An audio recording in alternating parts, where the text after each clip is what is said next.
साथियों, आप सभी का विजय आपके प्लेटफॉर्म पर स्वागत है। इस वीडियो में हम लोग स्पेक्ट्रम के आधुनिक भारत का इतिहास का अध्याय 38, जिसका शीर्षक है नेहरू के नेतृत्व में स्वतंत्र भारत 1947 से लेकर के 1964 तक। तो इस चैप्टर को हम लोग पढ़ रहे हैं। चूँकि यह चैप्टर काफ़ी लंबा रहा है, तो इसलिए इसको दो पार्ट में कर रहे हैं। पहला पार्ट हम लोग कर चुके हैं, जो आधा बचा हुआ हिस्सा है उसको हम लोग इस पार्ट के अंतर्गत करेंगे। तो चैप्टर को प्रारंभ करते हैं जहाँ से छोड़े थे। तो नेहरू के काल में विदेश नीति के संबंध में बात करते हैं। तो देश की विदेश नीति को निर्धारित करने वाले आंतरिक तत्व जो होते हैं वो भौगोलिक स्थिति, इतिहास एवं परंपराएं, सामाजिक संरचना तथा राजनीतिक संगठन, ये किसी भी देश की विदेश नीति को निर्धारित करने वाले आंतरिक तत्व होते हैं। भारत का राष्ट्रीय नेतृत्व स्वतंत्रता से पूर्व भी विदेश नीति के प्रति जागरूक था। सन 1921 में अखिल भारतीय कांग्रेस इसमें रुचि लेने लगी थी और स्वतंत्र भारत की विदेश नीति के तत्वों की उद्घोषणा करने लगी थी। सन 1925 में जवाहरलाल नेहरू को कांग्रेस समिति के विदेश विभाग का प्रमुख बनाया गया। कुछ समय बाद अर्थात 1927 में कांग्रेस ने चीन, मेसोपोटामिया तथा पर्शिया में भारतीय सेना के प्रयोग के प्रति खेद प्रकट किया। इन वर्षों में कांग्रेस ने उपनिवेशवाद के विरुद्ध लड़ रही मिस्र, इराक, फिलिस्तीन, सीरिया की जनता के प्रति समर्थन प्रकट किया। वर्ष 1939 में इसने उपनिवेशवाद तथा फांसीवाद के मध्य चल रहे युद्ध में भारतीय जनता के भाग न लेने की उद्घोषणा की। चूँकि ये इन दोनों के विरुद्ध थे, मतलब जो भारतीय कांग्रेस थी वो आपके उपनिवेशवाद और फांसीवाद दोनों के विरुद्ध थी। अब आगे बात करते हैं। जब भारत को स्वतंत्रता प्राप्त हुई उस समय इसने विश्व को दो गुटों में विभाजित पाया। इस समय देश के सम्मुख सबसे बड़ी चुनौती अपनी एकता एवं स्वतंत्रता को बनाए रखना था, विशेषकर तब जब देश विभाजन था, फूट डालो और राज करो की नीति का शिकार हो चुका था। इसी आवश्यकता ने देश की विदेश नीति के निर्माण को भी प्रभावित किया। भारत की विदेश नीति के निर्धारण में 5 अत्यावश्यक घरेलू तत्व हैं। पहला, इतिहास एवं परंपराएं। दूसरा, लोकतंत्र। तीसरा, आर्थिक कारक। चौथा, भारतीय समाज की बहुलवादी प्रकृति तथा पांचवा था नेहरू का करिश्माई नेतृत्व। भारतीय विदेश नीति के मौलिक सिद्धांत भली भांति परिभाषित हैं तथा ये आज भी लगभग वही हैं जिनका भारत की अंतरिम सरकार के प्रधान के रूप में 1946 में पंडित नेहरू ने वर्णन किया था। इनमें निरंतरता इसलिए बनी रही क्योंकि कुछ क्रांतिकारी घटनाओं के होते हुए भी वातावरण की मुख्य मांगें अर्थात विश्व शांति तथा सुरक्षा या उपनिवेशवाद तथा नस्ली भेदभाव की समाप्ति, आपसी असहयोग तथा मित्रता के बंधनों को सुदृढ़ बनाने की आवश्यकता, शक्ति राजनीति, शीत युद्ध से अलग रहने की आवश्यकता तथा संयुक्त राष्ट्र को सुदृढ़ करने की आवश्यकता आज भी उतनी ही वैध मानी जाती है जितनी 1946 में थी। तथा भारतीय विदेश नीति के प्रारंभिक वर्षों में अपनाए गए उद्देश्य तथा सिद्धांत काफ़ी स्पष्ट हो गए हैं, परंतु स्थिति में परिवर्तन तथा सूक्ष्म पुनर्व्याख्या भी हुई है। इन सिद्धांतों को सर्वप्रथम पंडित नेहरू ने बनाया तथा परिकल्पित किया।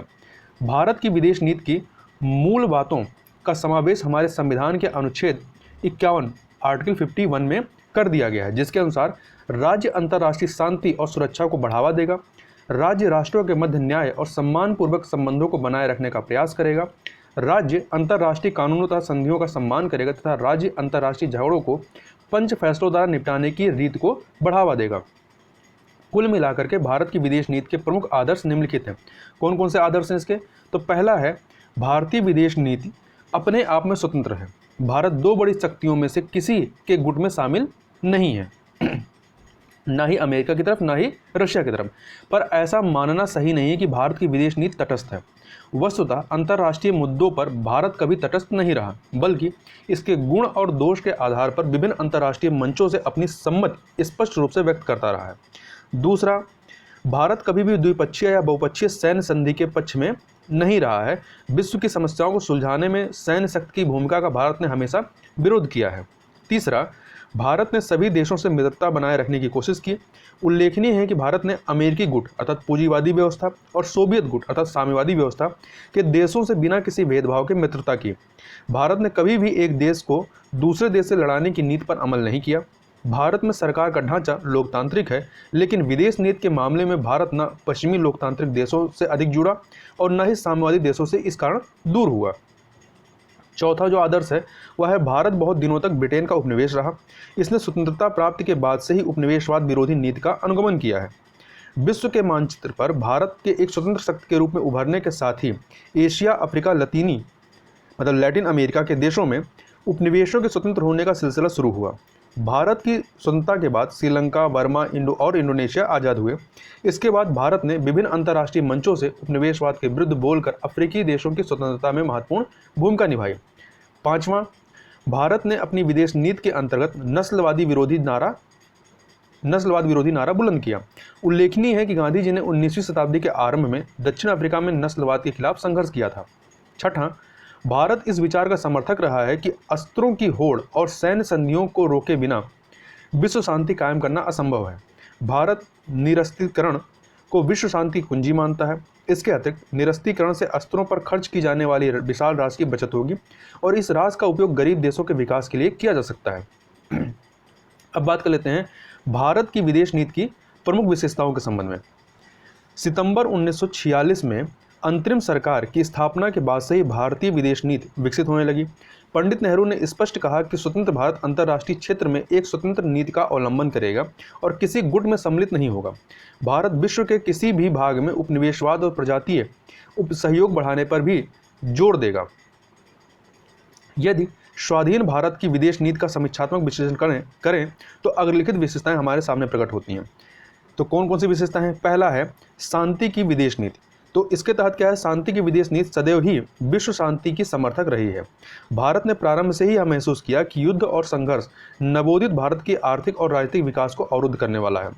अगस्त 1954 में पर्रिकर ने कहा था, भारत को इस बात की बड़ी चिंता है कि उसकी प्रगति को तथा सामान्य रूप से मानव जाति की उन्नति को संकट में डालने वाला कोई युद्ध ना हो। 1956 के स्वेज नहर के संकट के कारण भारत की आर्थिक योजनाएं अत्यधिक प्रभावित हुई। दूसरी विशेषता क्या है? दूसरी है मैत्री और शांतिपूर्ण सहअस्तित्व की नीति। भारत की विदेश नीति मैत्री और सहअस्तित्व पर जोर देती है। यदि सहअस्तित्व को स्वीकार न किया जाता तो आणविक शस्त्रों से समूची दुनिया का ही विनाश हो जाएगा। इसी कारण भारत ने अधिक से अधिक देशों के साथ मैत्री संधियां और व्यापारिक समझौते किए। तीसरा है पंचशील सिद्धांत। तो पंचशील के 5 सिद्धांतों का प्रतिपालन भी भारत की शांतिप्रियता का द्योतक है। 1954 के बाद से भारत की विदेश नीति को पंचशील के सिद्धांतों ने एक नई दिशा प्रदान की। पंचशील से अभिप्राय है आचरण के 5 सिद्धांत। जिस प्रकार बौद्ध धर्म में ये व्रत एक व्यक्ति के लिए होते हैं, उसी प्रकार आधुनिक पंचशील के सिद्धांतों द्वारा राष्ट्रों के लिए दूसरे राष्ट्र के साथ आचरण के संबंध निश्चित किए गए हैं। ये सिद्धांत निम्नलिखित हैं। तो ये 5 सिद्धांत कौन कौन से हैं? पहला है एक दूसरे की प्रादेशिक अखंडता और सर्वोच्च सत्ता के लिए पारस्परिक सम्मान की भावना। दूसरा अनाक्रमण। तीसरा है एक दूसरे के आंतरिक मामलों में हस्तक्षेप न करना। चौथा है समानता एवं पारस्परिक लाभ। और पांचवा है शांतिपूर्ण सहअस्तित्व। तो ये 5 सिद्धांत हैं इस पंचशील जो आपकी सिद्धांत है इसके तहत। पंचशील के इन सिद्धांतों का प्रतिपादन सर्वप्रथम 29 अप्रैल 1954 कब 29 अप्रैल 1954 को तिब्बत के संबंध में भारत और चीन के बीच हुए एक समझौते में किया गया था। 28 जून 1954 को चीन के प्रधानमंत्री चाउ एन लाई तथा भारत के प्रधानमंत्री नेहरू ने पंचशील में अपने विश्वास को दोहराया। इसके उपरांत एशिया के प्राय सभी देशों ने पंचशील के सिद्धांतों को स्वीकार कर लिया। अप्रैल 1955 में बांडुंग सम्मेलन। कौन सा सम्मेलन? तो बांडुंग सम्मेलन, यह याद रखिएगा, पूछा जाता है। तो बांडुंग सम्मेलन में पंचशील के इन सिद्धांतों को पुनः विस्तृत रूप प्रदान किया गया। बांडुंग सम्मेलन के बाद विश्व के अधिसंख्य राष्ट्रों ने पंचशील सिद्धांत को मान्यता दी और इसमें आस्था प्रकट की। पंचशील के सिद्धांत अंतर्राष्ट्रीय संबंधों के लिए निसंदेह आदर्श भूमिका का निर्माण करते हैं। पंचशील के सिद्धांत आपसी विश्वासों के सिद्धांत हैं। पंडित नेहरू ने स्पष्ट कहा था कि यदि इन सिद्धांतों को सभी देश मान्यता दे दें तो आधुनिक विश्व की अनेक समस्याओं का निदान मिल जाएगा। पंचशील के सिद्धांत आदर्श हैं जिन्हें यथार्थ जीवन में उतारा जाना चाहिए। इनसे हमें नैतिक शक्ति मिलती है और नैतिकता के बल पर हम न्याय और आक्रमण का प्रतिकार कर सकते हैं। आलोचकों का कहना है कि भारत चीन संबंधों की पृष्ठभूमि में पंचशील एक अत्यंत असफल सिद्धांत साबित हुआ। जो आलोचक हैं पंचशील के, उन्होंने यही कहा कि भारत चीन संबंधों की पृष्ठभूमि में यदि देखें तो पंचशील एक अत्यंत असफल सिद्धांत साबित हुआ।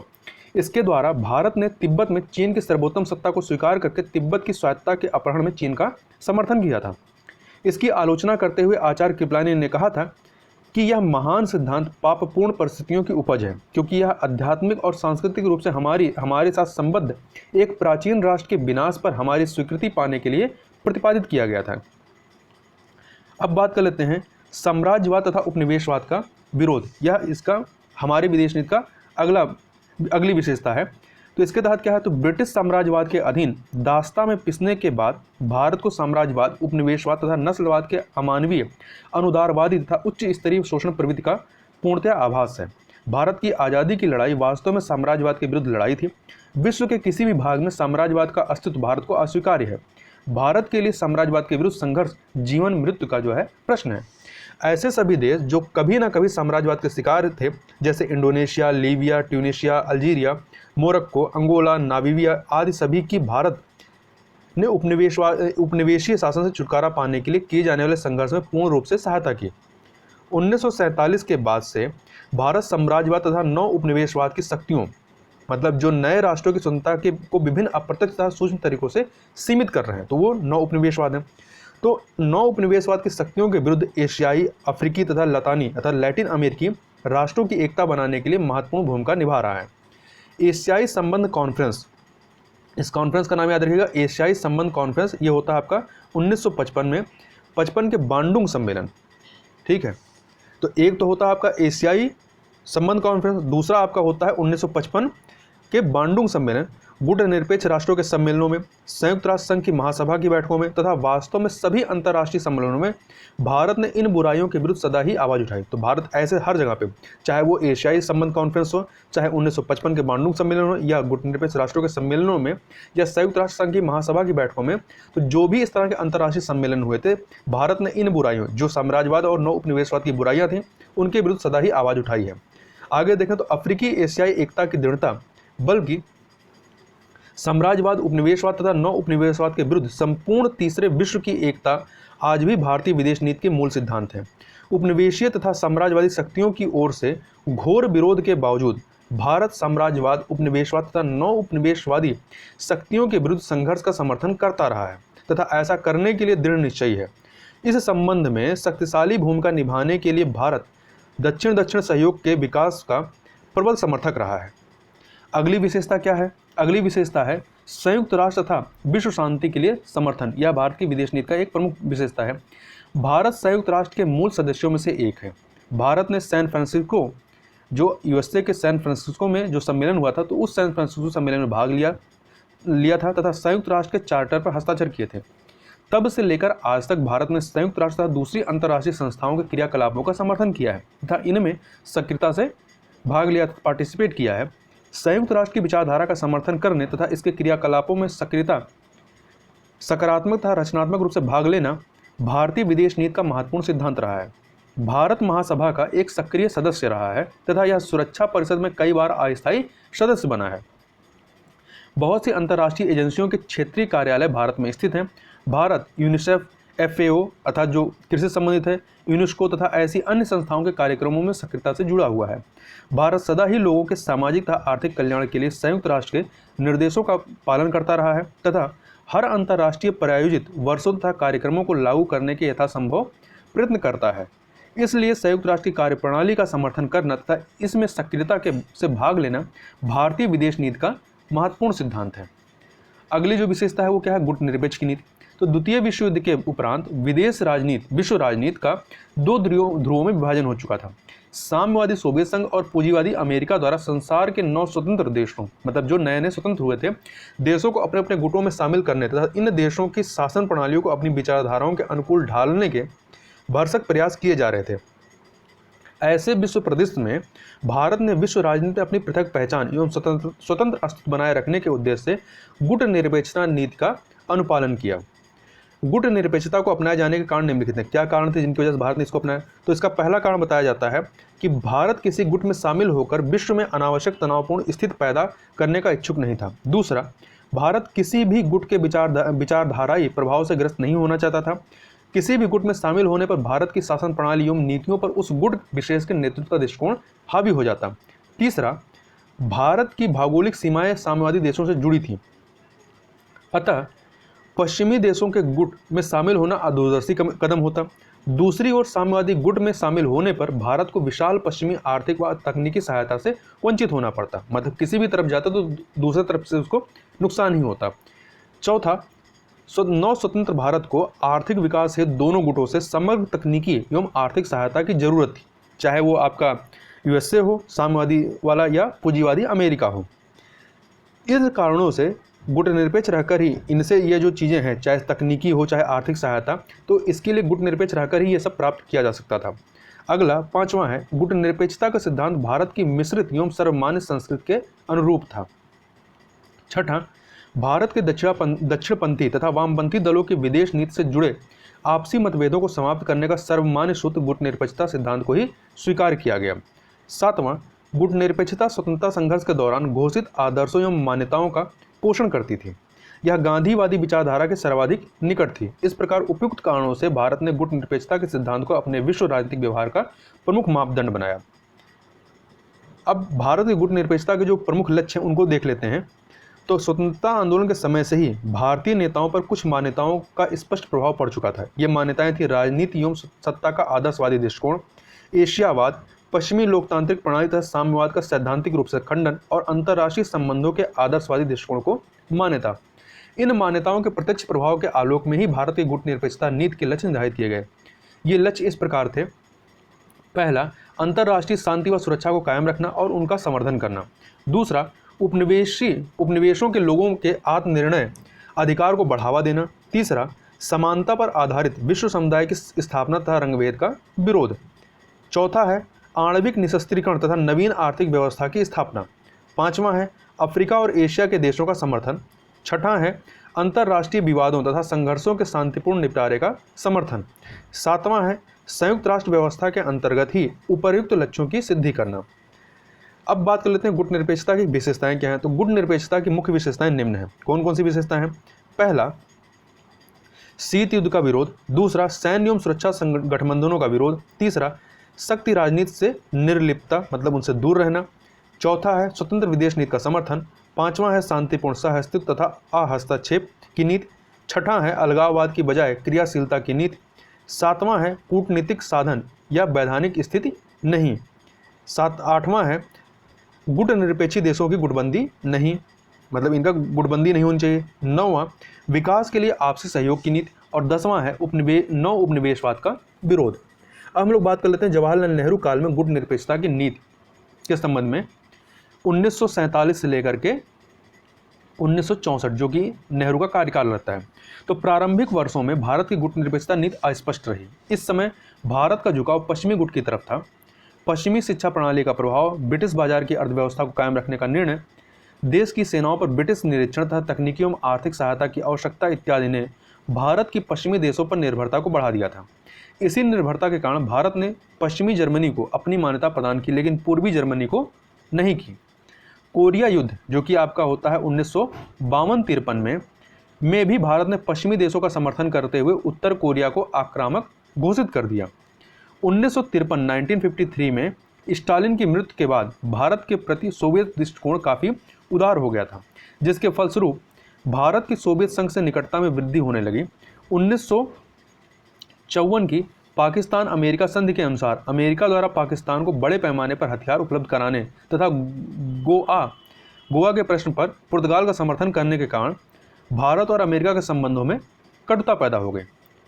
अब सोवियत संघ द्वारा भारत का हर नीतिगत एवं विवादपूर्ण मामले में समर्थन किया जाने लगा था। भारतीय प्रधानमंत्री ने रूस की सद्भावना यात्रा भी की। रूस से व्यापार एवं आर्थिक संबंधों में वृद्धि होने लगी। रूस ने भारत के भिलाई इस्पात कारखाने हेतु आर्थिक तथा तकनीकी सहायता प्रदान की। 1956 में स्वेज नहर मामले में भारत ने रूस का समर्थन करते हुए फ्रांस और ब्रिटेन द्वारा मिस्र पर आक्रमण करने की निंदा की। 1955 में हंगरी के मामले में भी भारत ने रूस का समर्थन किया तथा 1957 के बाद आर्थिक संकट, विदेशी मुद्रा की कमी तथा खाद्यान्न के अभाव जैसे मुद्दों ने भारत के दृष्टिकोण को पुनः पश्चिमी देशों की तरफ झुका दिया। नेहरू द्वारा अमेरिका की सद्भावना यात्रा की गई तथा भारत ने पश्चिमी साम्राज्यवाद विरोध के अपने स्वर को धीमा कर लिया।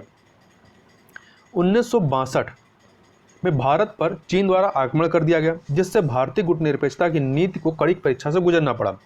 युद्ध में भारत को दोनों गुटों की सहायता प्राप्त हुई। वर्ष 1963 में भारत और अमेरिका के मध्य अणु ऊर्जा के असैनिक उपयोग के संबंध में एक समझौते पर हस्ताक्षर हुए।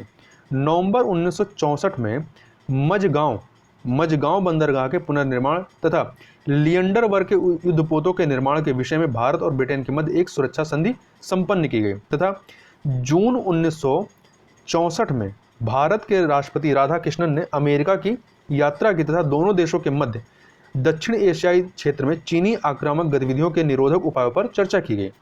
मॉस्को के साथ बातचीत में भी भारत ने क्षेत्रीय विवादों के शांतिपूर्ण समाधान में अपनी प्रतिबद्धता दोहराई। इसके अतिरिक्त संपूर्ण नेहरू युग में निरस्त्रीकरण के प्रश्न, फार्मोसा जल डमरू मध्य का संघर्ष, ये होता है आपका 1955 में। फार्मोसा जल डमरू मध्य का संघर्ष कब होता है? 1955 में। इसके अलावा हिंद चीन से संबंधित जिनेवा सम्मेलन जो कि 1954 से संबंधित है, बांडुंग सम्मेलन 1955 तथा बेलग्रेड सम्मेलन जैसे महत्वपूर्ण अंतर्राष्ट्रीय मामलों में भारत द्वारा सक्रिय भूमिका निभाई गई।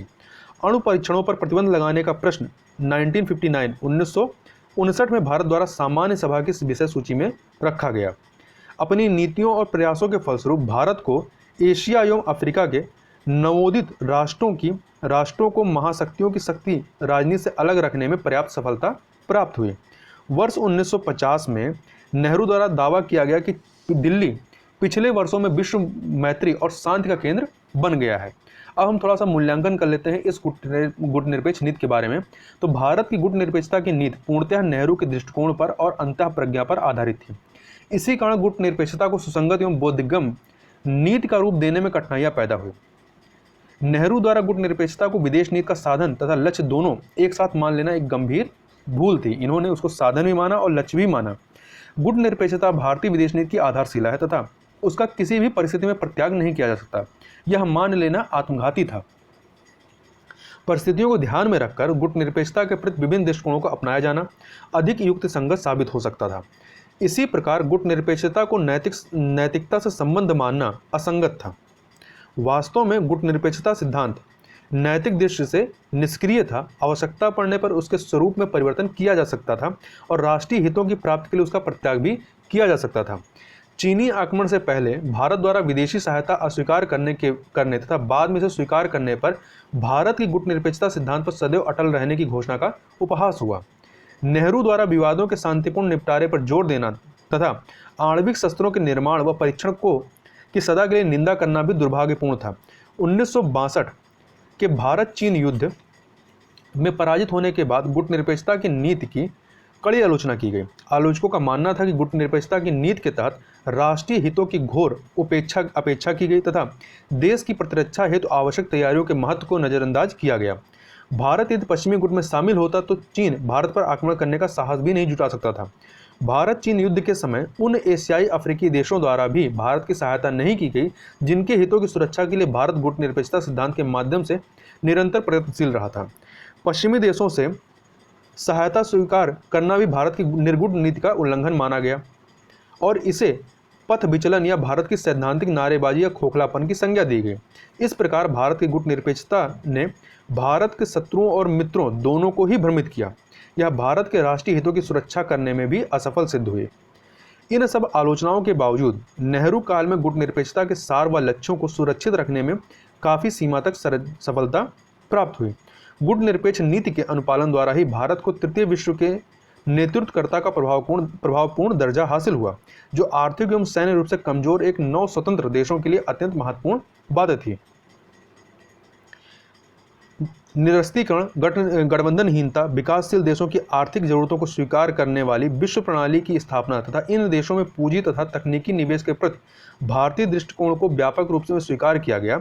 1955 में मैनचेस्टर गार्जियन ने भी लिखा था कि जब तटस्थ भाव से समय का इतिहास लिखा जाएगा तब कदाचित यह देखकर आश्चर्य होगा कि अंतिम विनाश जिसका सभी को भय है कि निवारण में भारत ने अक्सर कितनी उपयोगी भूमिका निभाई है।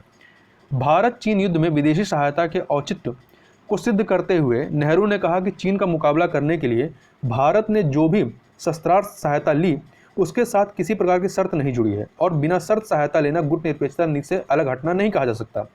भारत की गुटनिरपेक्षता नीति के प्रति प्रतिबद्धता के कारण ही उसे भारत चीन युद्ध में अमेरिका और सोवियत संघ दोनों की सहायता प्राप्त हो सकी। भारत द्वारा गुटनिरपेक्षता का परित्याग कर अमेरिकी गुट में शामिल हो जाने पर भारत चीन सीमा संघर्ष भी शीत युद्ध का एक अंग बन जाता। इसलिए नेहरू ने स्पष्ट किया कि भारत अपनी राष्ट्रीय अखंडता की रक्षा के लिए विदेशी मदद लेने के बावजूद गुटनिरपेक्षता की नीति का त्याग नहीं करेगा। भारत ने चीन के साथ उन विषयों पर सहानुभूति दर्शाई जिनका संबंध सीमा विवादों से नहीं था। भारत की इस नीति की कोलंबो सम्मेलन के देशों तथा अमेरिका व अन्य देशों द्वारा भी सराहना की गई। भारत में वामपंथियों तथा स्वतंत्र पार्टी दोनों ने भारत की चीन संबंधी नीति का विरोध किया, जो गुटनिरपेक्षता नीति की सफलता का द्योतक था। इस प्रकार नेहरू युग में भारत की गुटनिरपेक्षता नीति सफलता एवं असफलता के विभिन्न चरणों से होकर गुजरी। अब थोड़ा सा यहाँ पर हम लोग गुटनिरपेक्ष देशों का जो प्रथम सम्मेलन हुआ था उसके बारे में थोड़ी चर्चा कर लेते हैं। तो गुटनिरपेक्ष आंदोलन को सबसे पहले 1955 में बांडुंग कहाँ पे है, तो ये इंडोनेशिया का एक शहर है। तो 1955 में बांडुंग में संपन्न 29 अफ्रीकी एशियाई देशों के सम्मेलन में स्पष्ट स्वरूप प्रदान किया गया। तो याद रखिएगा, इनका प्रथम सम्मेलन कब होता है, 1955 में। इसे बांडुंग सम्मेलन भी कहा जाता है और बांडुंग कहाँ पे, इंडोनेशिया में है। और इसमें 29 अफ्रीकी एशियाई देशों ने इसमें पार्टिसिपेट किया था। इस सम्मेलन में भारत के जवाहरलाल नेहरू, मिस्र के गामेल अब्दुल नासिर तथा युगोस्लाविया के मार्शल टीटो तथा द्वारा उपनिवेशवाद की समाप्ति हेतु गुटनिरपेक्ष देशों के संयुक्त प्रयासों की जरूरत पर बल दिया गया। जून 1961 में 21 देशों का तैयारी सम्मेलन संपन्न हुआ, जिसमें प्रथम सम्मेलन की अस्थायी विषय सूची तथा सदस्यता आमंत्रण से जुड़े कुछ मानदंड तय किए गए। सितंबर 1961 में गुटनिरपेक्ष देशों के प्रथम सम्मेलन का आयोजन जो है वो कहाँ किया गया, बेलग्रेड, युगोस्लाविया की राजधानी बेलग्रेड में किया गया। ठीक है, तो यदि पूछा जाए कि गुटनिरपेक्ष देशों का प्रथम सम्मेलन कब होता है, तो 1961 में कहाँ पर, युगोस्लाविया की राजधानी बेलग्रेड में इसका सम्मेलन किया गया था। और गुटनिरपेक्ष आंदोलन को स्वरूप कहाँ प्रदान किया गया था, तो वो बांडुंग सम्मेलन जो हुआ था इंडोनेशिया में 1955, तो यहाँ गुटनिरपेक्ष आंदोलन को एक स्वरूप प्रदान किया गया, जबकि इसका जो प्रथम सम्मेलन था वो 1961 में होता है बेलग्रेड में। इस सम्मेलन में 25, ये जो आपका गुटनिरपेक्ष देशों का इसे 60 में नाम कहते हैं, तो 25 अफ्रीकी एशियाई देशों तथा एक यूरोपीय देश ने भी भाग लिया।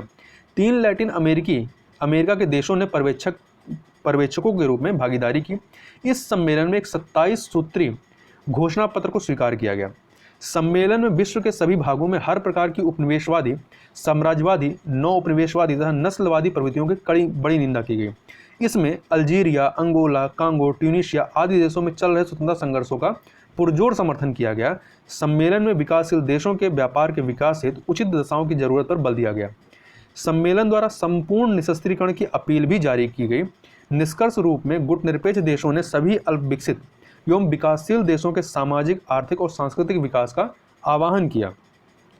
इस प्रकार प्रथम सम्मेलन के घोषणा पत्र ने 9 स्वतंत्र, जो नए स्वतंत्र हुए थे, तो 9 स्वतंत्र राष्ट्रों के मध्य गुटनिरपेक्षता की अवधारणा को व्यापक लोकप्रिय बना दिया, जिसके परिणाम स्वरूप दूसरे गुटनिरपेक्ष सम्मेलन ये आपका होता है 1964 में। पहला हुआ था 1961 में, दूसरा होता है 1964 में। कहाँ पर, काहिरा में होता है। तो इसमें सदस्यों की जो संख्या थी वो बढ़ करके कितनी हो गई, 47 हो गई। पहले कितनी थी, पहले में 25 लोग पार्टिसिपेट करते हैं और इसमें 47 सदस्य हो गए थे और 11 पर्यवेक्षकों के अलावा। तो ये हो गई। अब हम लोग बात कर लेते हैं भारत के पड़ोसी देशों से संबंध के बारे में। तो इसमें सबसे पहले आता है भारत और पाकिस्तान के संबंध के बारे में। तो पाकिस्तान और भारत के बीच संबंध सदैव ही कटु रहे हैं और इसका कारण पाकिस्तान और भारत के विभाजन के तरीकों में निहित है। 1947 के विभाजन से दोनों ही देशों के सम्मुख कई या कुछ नई समस्याएं खड़ी हो गई। दोनों देश अस्त्रों की होड़ में लग गए, जिसके परिणामस्वरूप भारत पाकिस्तान युद्ध हुआ। इस कारण दोनों देशों के विकास में बाधा खड़ी हुई। आरंभ से ही पाकिस्तान सभी क्षेत्रों में भारत की बराबरी करने की कोशिश कर रहा था। उसकी दूसरी समस्या अपनी अलग पहचान बनाने की भी थी। पाकिस्तान की प्रतिरक्षा के देश में भारत का आकार, जनसंख्या, संसाधन और कार्यक्षमताएं गंभीर चुनौती बने हुए थे। इसका परिणाम यह हुआ कि पाकिस्तान अपनी सैन्य शक्ति बढ़ाने में विशेष रूप से संलग्न रहा। इस उद्देश्य से उसने विश्व के अनेक देशों से सैनिक सहायता मांगी। पाकिस्तान पश्चिमी गुट में शामिल हो गया और इस प्रकार वह भी शीत युद्ध का भागीदार बन गया। भारत ने भी प्रतिरक्षा के लिए अपनी सैन्य शक्ति को सुदृढ़ किया। हालांकि भारत ने सदैव एक साथ बैठकर विभिन्न मुद्दों के समाधान निकालने की वकालत की। अब इसमें सबसे पहले आता है कश्मीर का मामला, तो इसको देख लेते हैं। कश्मीर भारत और पाकिस्तान के बीच एक अहम समस्या बना रहा। भारत ने 26 अक्टूबर 1947 को कश्मीर को अपना हिस्सा बना लिया, लेकिन पाकिस्तान इसे मानने के लिए तैयार नहीं था और उसने जनजातीय कबीलों की आड़ में छुपकर आक्रमण किया। भारत ने पाकिस्तानी आक्रमणकारियों को कश्मीर से खदेड़ दिया। इसमें शेख अब्दुल्ला के नेतृत्व में जन समुदाय ने महत्वपूर्ण भूमिका अदा की। दुर्भाग्यपूर्ण है कि भारत ने इस काम को पूरा किए बगैर संयुक्त राष्ट्र संघ की सुरक्षा परिषद में शिकायत दर्ज कर दी। यह मामला जनवरी 1948 में दर्ज किया गया।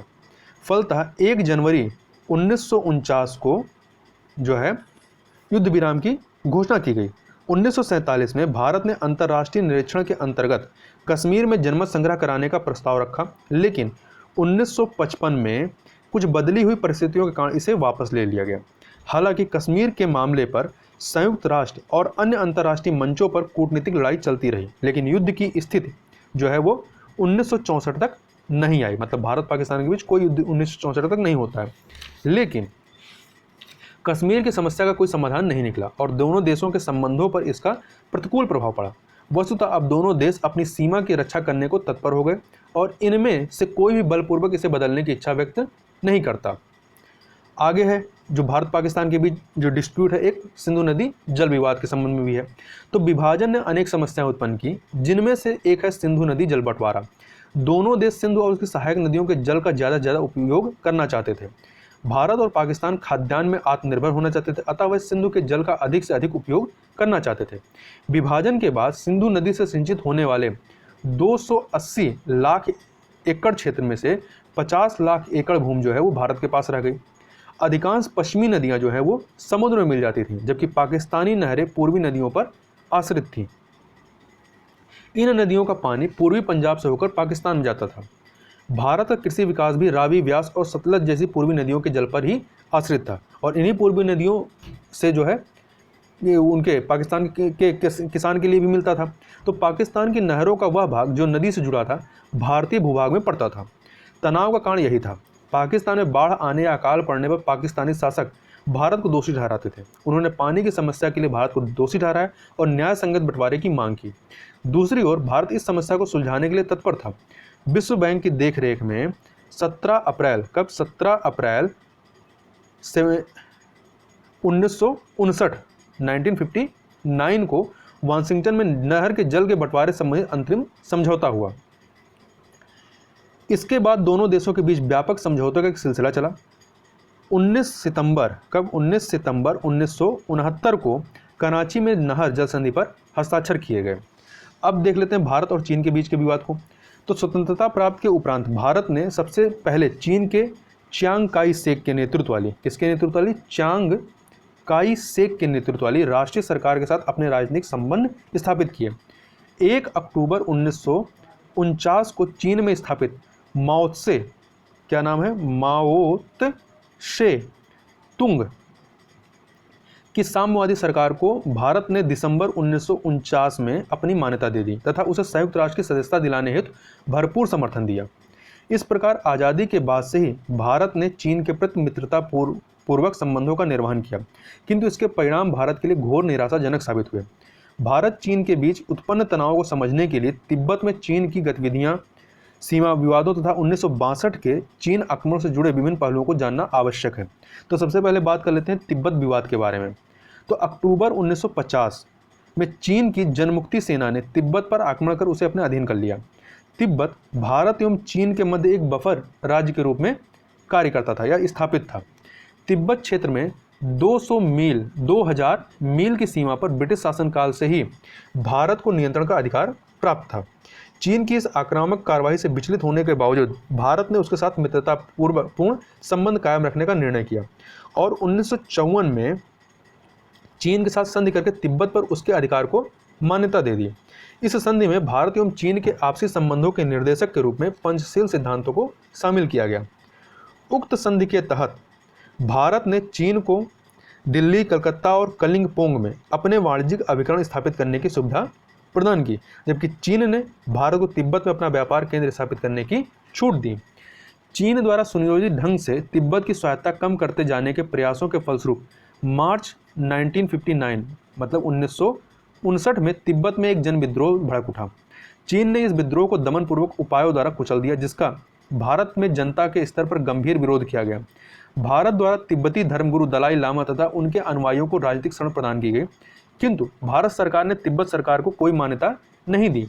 फिर भी चीन द्वारा खुले रूप से भारत को तिब्बत में विद्रोह भड़काने का जिम्मेदार ठहराया गया और 1959 में लोंगड़, कहाँ पे, लोंगड़ तथा लद्दाख क्षेत्र में 12,000 वर्ग मील भारतीय क्षेत्र पर कब्जा कर लिया गया। सितंबर सितंबर 1959 में भारत चीन संबंधों पर पहला श्वेत पत्र भारतीय संसद में पेश किया गया, जिसमें संयुक्त राष्ट्र के सामने स्पष्ट किया गया कि 1954 के समझौते के सैसवा काल में ही भारत और चीन की सेनाएं सीमा क्षेत्र में तनावपूर्ण वातावरण में तैनात थीं। दोनों देशों के मध्य सीमा समस्या पर अनेक विरोध पत्रों, स्मरण पत्रों तथा ज्ञापनों का आदान प्रदान भी हुआ, जिनमें दोनों देशों द्वारा अपने अपने दावे पेश किए गए थे। अब बात कर लेते हैं भारत चीन सीमा पर जो तनाव है इसके संबंध में। हमने अभी तिब्बत विवाद देखा, अब हम लोग बात करते हैं भारत चीन सीमा पर तनाव के बारे में। तो चीन ने भारत के 40,000 वर्ग मील, कितना 40,000 वर्ग मील क्षेत्र पर अपना दावा पेश किया और भारतीय सीमा का उल्लंघन करना प्रारंभ कर दिया। चीन का दावा था कि भारतीय सरकार और चीन की केंद्रीय सरकार के मध्य ऐतिहासिक तौर पर कोई संधि नहीं हुई थी। उसने पहले से स्थित मैकमोहन रेखा को अवैध घोषित कर दिया। तो मैकमोहन रेखा जो भारत और चीन के बीच सीमा है, तो मैकमोहन रेखा को अवैध घोषित किया क्योंकि यह चीन के तिब्बती क्षेत्र पर ब्रिटिश आक्रामक नीतियों का परिणाम थी। दूसरी ओर भारत का मानना था कि दोनों देशों के बीच स्थित ऐतिहासिक सीमाएं उच्चतम जल प्रवाह के भौगोलिक सिद्धांत पर आधारित थी और अधिकांश क्षेत्र में दोनों देशों की तत्कालीन सरकारों द्वारा संपन्न विशिष्ट समझौतों में उन सीमाओं को मान्यता दी गई। 1959 से 62 के मध्य चीन द्वारा निरंतर भारतीय सीमाओं का उल्लंघन करने के बावजूद भारत ने शांतिपूर्ण उपायों द्वारा ही सीमा विवाद को सुलझाने के प्रयास किए। दोनों देशों के अधिकारियों द्वारा कई बार आपसी वार्ताएं की गईं। अप्रैल 1960 में चीनी प्रधानमंत्री चाउ एन लाई ने भी भारत की यात्रा की, किंतु समस्या का कोई समाधान नहीं खोजा जा सका। अब बात कर लेते हैं भारत पर चीनी आक्रमण के संबंध में, जो कि 1962 में होता है। तो 8 सितंबर 1962 को चीनी सेनाओं ने सोचे विचार ढंग से उत्तर पूर्वी सीमांत एजेंसी, जिसको हम लोग नेफा या आधुनिक जो अरुणाचल प्रदेश है, तो इस उत्तरी पूर्वी सीमांत एजेंसी क्षेत्र में मैकमोहन रेखा का अतिक्रमण कर दिया। 20 अक्टूबर 1962 को चीन ने लद्दाख से नेफा की समूची सीमा पर पूरी तरह आक्रमण कर दिया। चीन के इस गंभीर और जबरदस्त आक्रमण के समक्ष भारतीय सेनाओं को हार का सामना करना पड़ा और एक बड़े भारतीय भूभाग पर चीन का आधिपत्य स्थापित हो गया। युद्ध के दौरान भारत को पश्चिमी शक्तियों तथा सोवियत संघ दोनों से सहायता प्राप्त हुई। 21 नवंबर 1962 को चीन द्वारा नाटकीय ढंग से समूचे सीमा क्षेत्र में युद्ध विराम की एक तरफा घोषणा कर दी गई और वास्तविक नियंत्रण रेखा से 20 किलोमीटर पीछे हटने का ऐलान किया गया। लेकिन इसके बावजूद भी लद्दाख का एक बड़ा भाग तथा सिनक्यांग और दक्षिणी चीन को जोड़ने वाली सामरिक महत्व के क्षेत्र पर चीन का कब्जा रहा। कहाँ पर? लद्दाख का एक बड़ा भाग तथा सिनक्यांग और दक्षिणी चीन को जोड़ने वाले सामरिक महत्व के क्षेत्र पर इनका कब्जा रहा। चीन द्वारा भारत को यह चेतावनी भी दी गई कि यदि भारत पूर्वी क्षेत्र की वास्तविक नियंत्रण रेखा से आगे बढ़ा अथवा मध्य एवं पश्चिमी क्षेत्र की वास्तविक नियंत्रण रेखा से पीछे हटने को राजी नहीं होता है तो वह भारत पर पुनः आक्रमण करेगा। इसी मध्य 1962 में 6 एफ्रो एशियाई देशों, कौन कौन से? इंडोनेशिया, म्यांमार, संयुक्त अरब गणराज्य, घाना, श्रीलंका द्वारा कोलंबो प्रस्ताव। तो याद रखिए कोलंबो प्रस्ताव कब आता है? 1962 में। ये 6 एफ्रो एशियाई देश थे, अफ्रीकन और एशियाई देश, इंडोनेशिया, म्यांमार, संयुक्त अरब गणराज्य, घाना, श्रीलंका द्वारा कोलंबो प्रस्ताव के माध्यम से दोनों देशों के मध्य समझौता कराने का प्रयास किया गया।